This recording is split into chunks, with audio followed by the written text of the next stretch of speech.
and glory unto Yahweh Bashim Shai, Waharakha Kwadash, which Yahweh, this is the name of the Heavenly Father, Yahweh Shai, that's whom this world ignorantly calls Jesus Christ, it's his true name, and the Rakha Kwadash, that is the Holy Spirit. And I would like to also give double honors to the apostles and the elders of Great Millstone, and salutations to all you brothers out there. And I just want to do a quick lesson. It's an exhortation video about, not letting, these afflictions, temptations, and, the affairs of this world, afflict you, okay? Or consume you, excuse me, consume you, all right? And it was just something that I was thinking about because, I myself, just like other brothers, we have a lot going on in our lives. Brothers have, full-time jobs, families, and that consumes a lot of time. You want to, work out, you want to, of course, do, more lessons, research more, read more, right? But you can't let these things consume you, though. All right. You got these things put in your life, but I'll say this: the Lord knows you can handle these particular things. All right. But point being, though, is, you can't just, throw in the towel because, things get rough. All right. And I was feeling that way yesterday. I was just, I don't know, in a very irritated spirit. I had to work. I was tired. I had to do things at my house. I felt very burnt out. But still, at the end of the day, we got to continue to push this word, we still got to keep our eyes single. Let me start off with that. We got to keep our eyes single no matter what. This is the book of Matthew chapter 6. I'll start at verse 19. And it reads here, "Lay not up for yourselves treasures upon earth, where moth and rust doeth corrupt, and where thieves break through and steal. But lay up for yourselves treasures in heaven, where neither moth nor rust doeth corrupt, and where thieves do not break through nor steal." And that's what we're supposed to be doing. We're supposed to be laying our treasures in heaven, okay? These heavenly things, all right? You're not supposed to be, putting too much time at the job, your business. Now, of course, do what you have to do, all right? Complete the tasks that are needed. All right, I'm not saying, just basically quit your job and just, be a bum, so to speak. No, but, don't let that, don't become obsessed with, like I said, your job, your business, and your family too.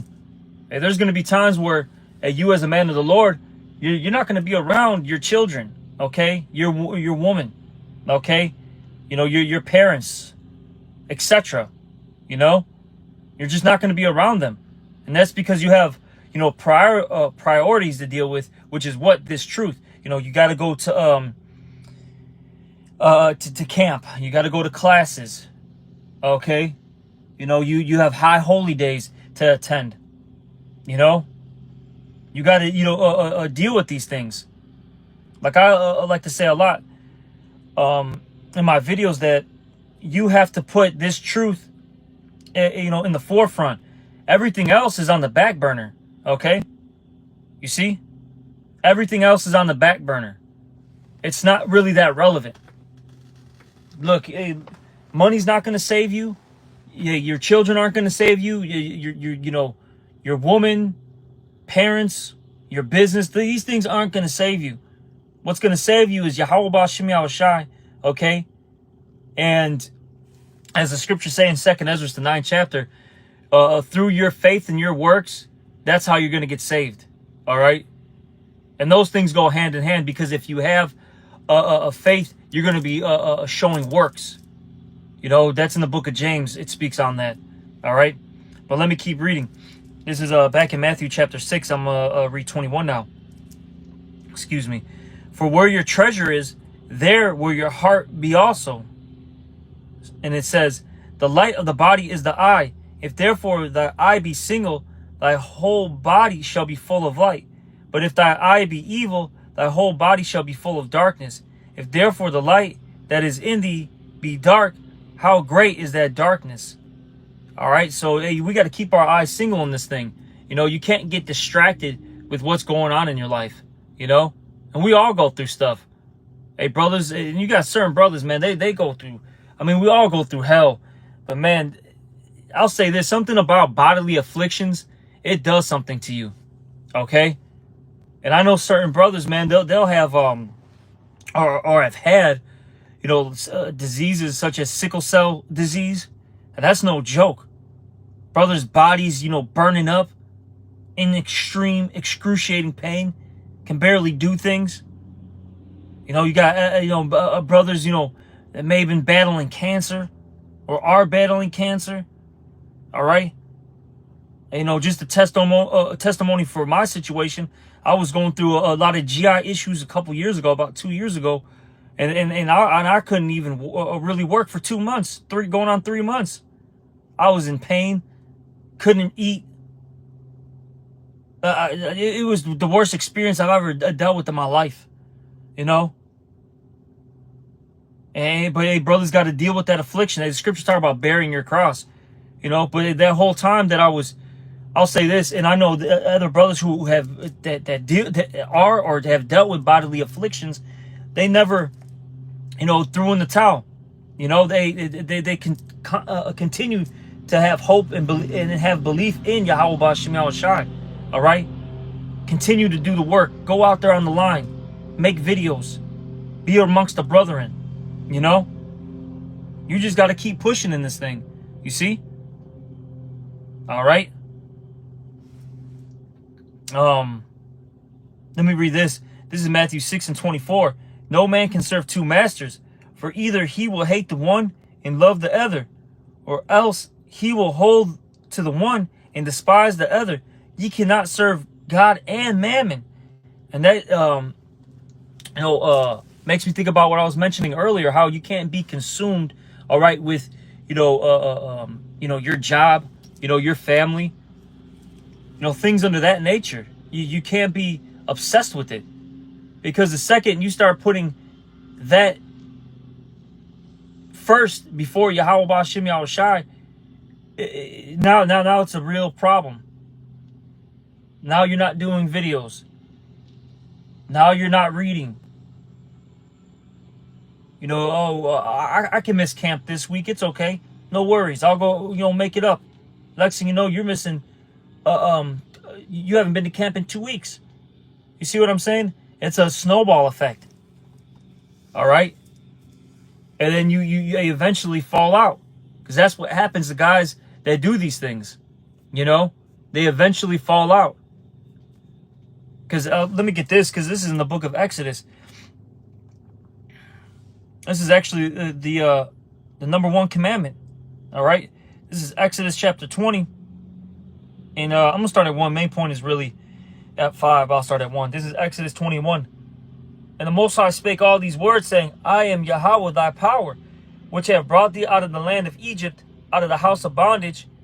Thou shalt have no other gods before me. Thou shalt not make unto thee any graven image, or any likeness of anything that is in heaven above, or that is in the earth beneath, or that is in the water under the earth. Thou shalt not bow down thyself to them, nor serve them. For I, the Lord Yahweh thy power, am a jealous power, visiting the iniquity of the fathers upon the children, unto the third and fourth generation of them that hate me. And the reason why I brought that out is, look, if you put anything else in front of Yahweh B'Shem Yahushai, right? That's actually your God now.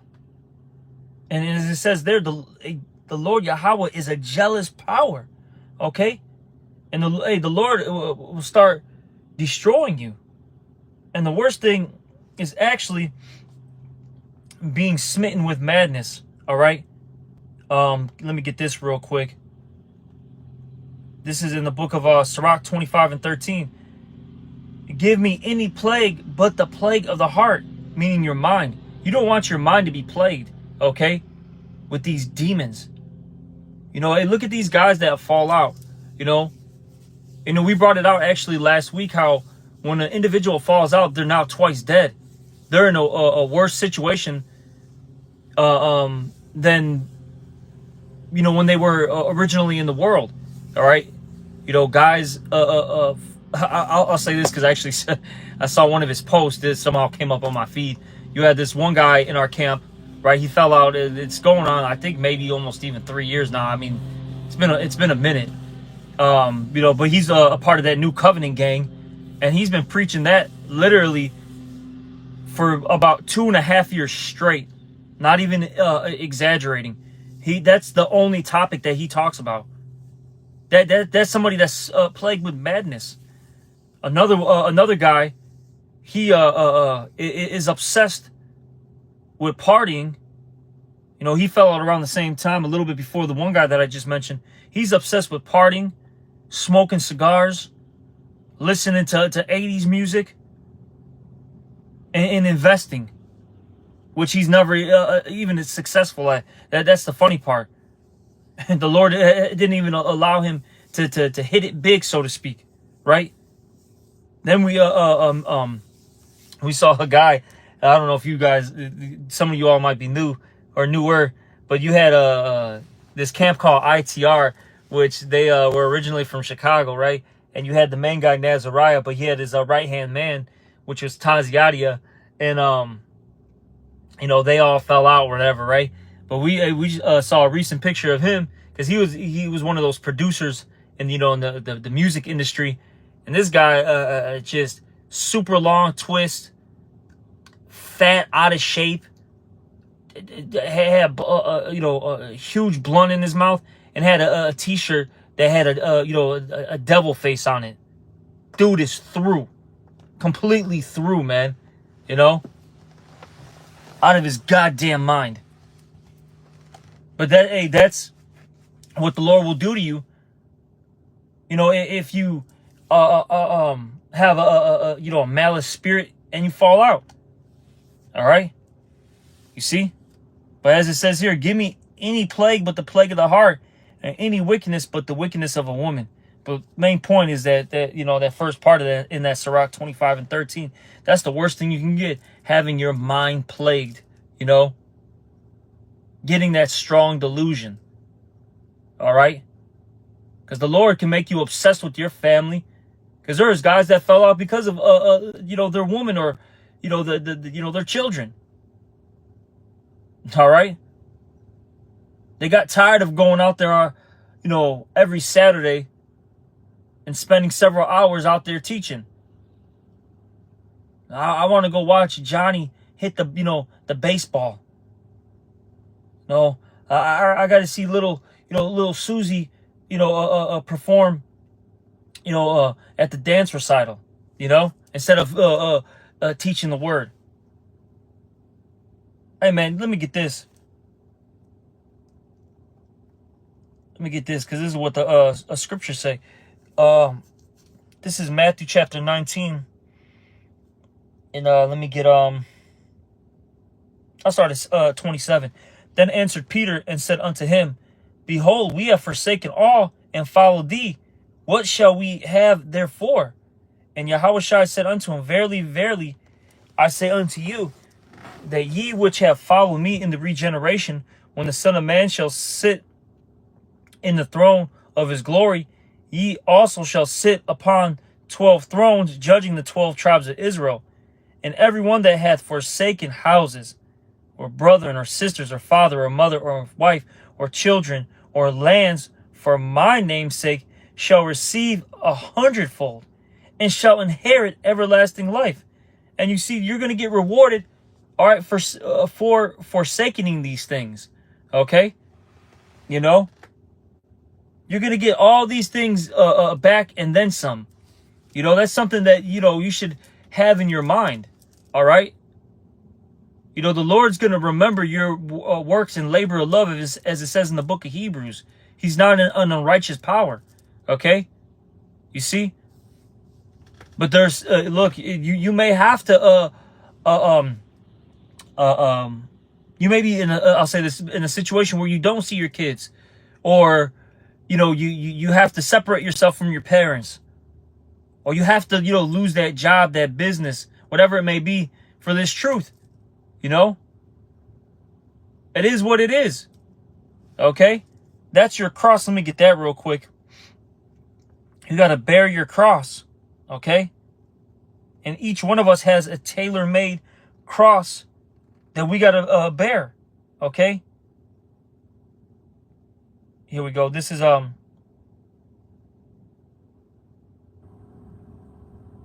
Luke chapter 14.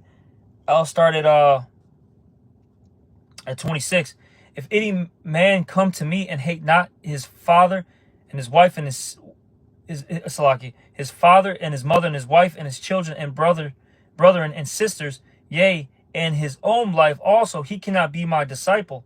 And I just want to make a point that you don't necessarily have to, quote unquote, hate, all right, your family. What it means is, look, if they're not in this truth, all right, you can't let them basically be a hindrance to you, you know? All right? You can't put them first. It's always Yahweh B'Shem Yahweh Shai first, okay? You see? You know? Because, look, I got family that's not in the truth. Actually, all of them. You know, I'm the only one that's in the truth. And, I threw, a thing or two out there, basically, trying to fish to see how my family would react, with certain things I would tell them. And they rejected it, basically immediately. And I knew from then, like, you know what? Let's not even, bring this out. Let's not even mention the truth, right? And I don't talk about it. They know I believe in the scriptures. They know that I follow the Bible. They don't know exactly what I'm involved in, right? And with that being said, when I do see them, hey, we just talk about, for lack of words, normal things. And now, this is just some, like a side note for, especially you younger brothers. Look, man, you can still talk to these people in the world, man. You don't have to, be too deep, so to speak. All right. Look, hey, just talk to them about, hey, maybe some sports. You may talk about, the children, right? Maybe if you travel, you mention like, oh yeah, I went over here, blah, blah, blah, blah, blah. I did this. It was nice. Yada, yada, yada. You know what I mean? You don't have to always be this, deep, guru sensei. You know what I mean? Like, come on, man. You can talk about some normal stuff. Even the Apostle Paul, when you read his epistles, he talked about boxing, track, etc. All right? You see? And that's being wise, The point being, though, is, hey, you can still talk to them and have a so-called relationship with them. But, of course, at the end of the day, when the time comes, you'll have to cut them off if they're not in this truth, especially in the times that are fast approaching. You're going to have to cut yourself off from these people because ultimately they are of this world. And as the elder brother Jeremiah says, look, these people are just relatives. They're not your real family. Your real family is those that are in this truth, that are warring with you, all right? Every day, man. That's your true family, you see? But just to make a point, because, for new brothers, you don't necessarily have to, curse your parents out, curse your brother out, whatever, right? Tell them you hate them. Oh, you don't believe in the Lord, I hate you. Like, come on, man. Use some wisdom. Use your goddamn head. Don't put yourself in a bad predicament. Because you're being OR, meaning over righteous. All right, that was just a little side note.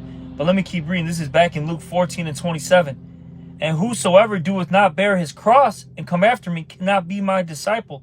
So look, we all have a cross that we got to bear, and it's rough at times. You may have, dealing with, mental battles in your mind. I mentioned the physical afflictions. Different illnesses. Some brothers have financial, hardships. Other brothers may deal with, different relationship issues. Could be with, your woman, your family, children. All right, hey, these are all things that you got to deal with. You see? Oh, let me keep reading. I didn't even know this was in it. This is Luke 14:28. For which of you, intending to build a tower, sitteth not down first and counteth the cost, whether he has sufficient to finish it? And you really got to think about this. You know, this goes for, especially for those who are new in this truth. You got to really sit down and count the cost. Are you ready to give it all up? You know, that's something that you really got to ask yourself. Okay? You know, and I'll say this, starting with the apostles on down, we mention all these things to you. Look, this is what's going to happen. X, Y, Z things.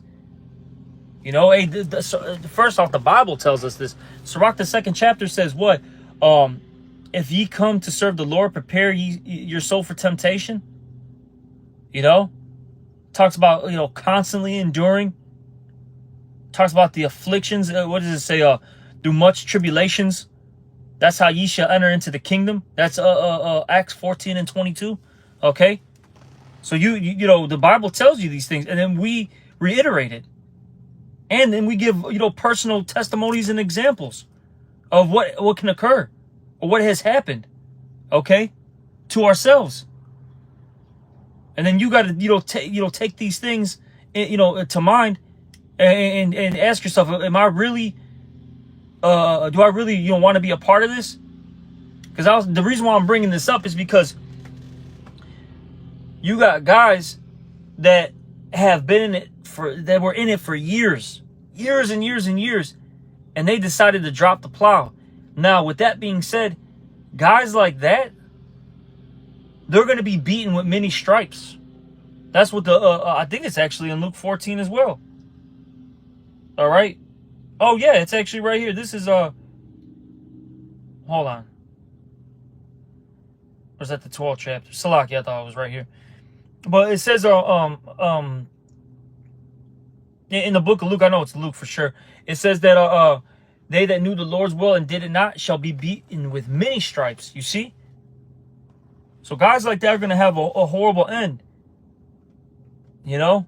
Worse than somebody that heard the word for a moment and said, you know what? This ain't for me. Even though you're still going to get destroyed. All right? But I'm telling you, certain guys are going to get special judgments. And it's not going to be pretty, man. Okay? The point being, though, is you really got to count the cost. I'll say this. Why waste, first and foremost, the Lord's time? And then why waste your time as well? If this ain't really for you, hey, just go be in the world. Go try to, you know, be the next, you know, I don't know, fucking Lil Wayne or something. You know, Chief Keef. Go be the next Michael B. Jordan. The next Canelo. The next Floyd Mayweather. You know? Go do something like that. All right? But let me get back to this. This is Luke 14:28. For which of you intending to build a tower, sitteth not down first and counteth the cost, whether he have sufficient to finish it? Least happily, after he had laid the foundation and is not able to finish it, all that behold it begin to mock him, saying, this man began to build and was not able to finish. Or what king going to make war against another king sitteth not down first and consulted whether he be able with 10,000 to meet him that cometh against him with 20,000? Or else, while the other is yet a great way off, he sendeth an ambassador and desireth conditions of peace. So likewise, whosoever he be of you that forsaketh not all that he hath, he cannot be my disciple. See, you got to be, like I said earlier, you got to be ready to give it all up. All right? Because look, this world, it's passing away. All right, let me get that real quick. This is there's actually a couple scriptures that talk about this, but I'll get this one. This is 2 Ezra 4:26. Then answered he me and said, the more thou searchest, the more thou shalt marvel, for the world hasteneth fast to pass away. And that's what's happening. We're literally seeing this world circling down the drain. All right, you know, especially these last couple years, or the last few years. All right, you know, things have been have been, declining at such a rapid rate. These stores aren't in businesses anymore. Okay, or in business anymore. It's like chaos out there, anarchy. You got these teen takeovers. All right, you got these. I forgot what these are called. I don't know why it slips my mind right now. But these guys with all these different Hellcats and Chargers and all that, right? Blocking off the streets, doing donuts. That's straight anarchy. Okay, people. You go to California, in particular. You could go to stores and steal up to like $1,000, and these businesses can't stop you. You go to these, like Europe. You go to these different countries, and they're just infested with these migrants, right? And these migrants are bringing a third world culture to it, and it's just the world is being depleted, man. You're seeing it. And that's all because of Yahweh Shemi Shai. Because look, Esau's world is about to end. In our world, the world of Israel is about to come about. All right? And with that being said, hey, you should be willing to give this all up. Because this ain't worth it. This ain't even really living, man. Okay? Let me get that real quick. Probably end it in a moment. Let me get maybe like 2 scriptures. But I want to get this real quick. This is... Second Ezra, is that John? No, Slack. That's John chapter what is it, 14? John chapter 14 and 2 or 1. Let not your heart be troubled. Ye believe in Yahweh, believe also in me. In my Father's houses are many mansions. If it were not so, I would have told you. I go to prepare a place for you. See, the Lord, he's got a place for us. Okay? You see? Which is this next kingdom. All right? And this is what's and rest is going to be given in this kingdom. All right? This is Second Ezra. Slovakia. Where is it at, man?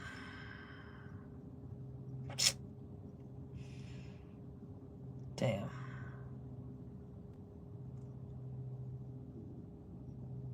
Here we go. Yeah, there we go.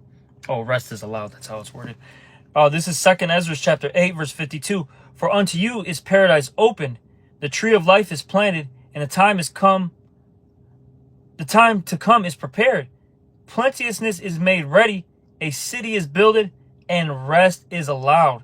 Yea, perfect goodness and wisdom. And this is what we're fighting for, okay? It's worth giving up all these things in this world that we have. It's worth dealing with these afflictions, these trials, these tribulations. It's all worth it at the end because, look, this is only a temporary thing. The world to come is going to be an everlasting, So why not fight for it? Why not labor for it? You see? All right? So, hey, brothers, hey, even though you're going through stuff, you just deal with it. Bear your cross. Don't get consumed with this world. With your job, the family. Okay? I know brothers have homes. Don't get too caught up in all this stuff. All right? But, hopefully this was edifying. I'm going to end this lesson. And with that, I'm going to give all praises, honor, and glory unto Yahweh Bashem Yahushai. Also, double honors to the apostles and the elders of Great Millstone, and salutations to all you brothers out there. Shalom.